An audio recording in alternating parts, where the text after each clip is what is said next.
Woodstock School District recently sent out a survey to members of the community regarding the combination of Woodstock and Woodstock North High School sports programs.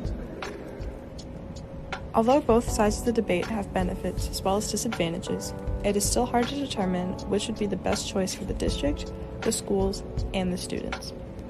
I interviewed a few WHS students from all different grade levels, both athletes and non-athletes, in order to hear their thoughts on whether our high schools should or should not combine. I don't understand why you would do it, but if you were to combine us, we'd get bumped up a division, which would make it even worse. So I'm not for it. I think it's a terrible idea. I mean, why did we create North in the first place?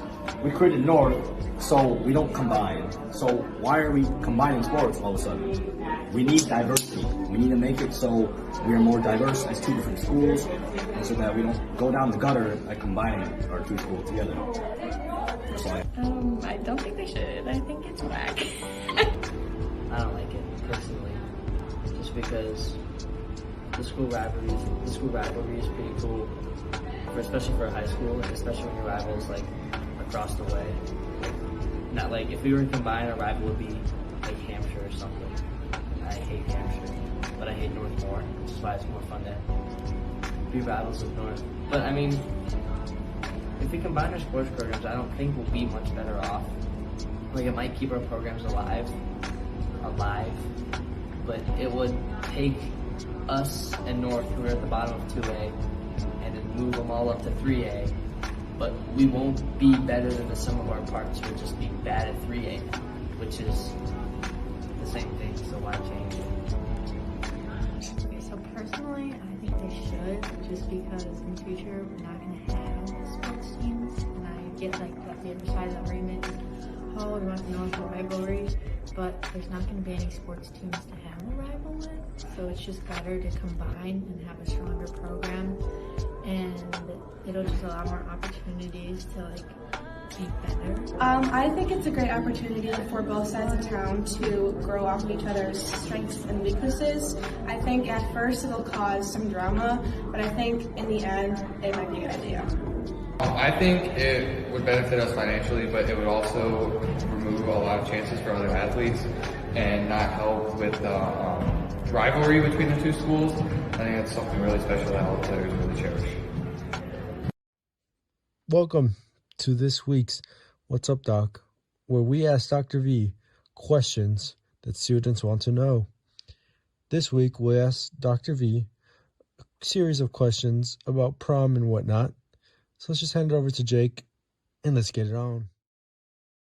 We asked Dr. V, why couldn't we bring people from other schools to our prom? And this is what he had to say. There's something we said about like commingling. We worried a lot about that during COVID, which is to say, we all commingle, right? We're in the lunchroom eating with our masks off. We walk hallways together. We don't commingle with Huntley High School, with Crystal Lake South, with whoever, right?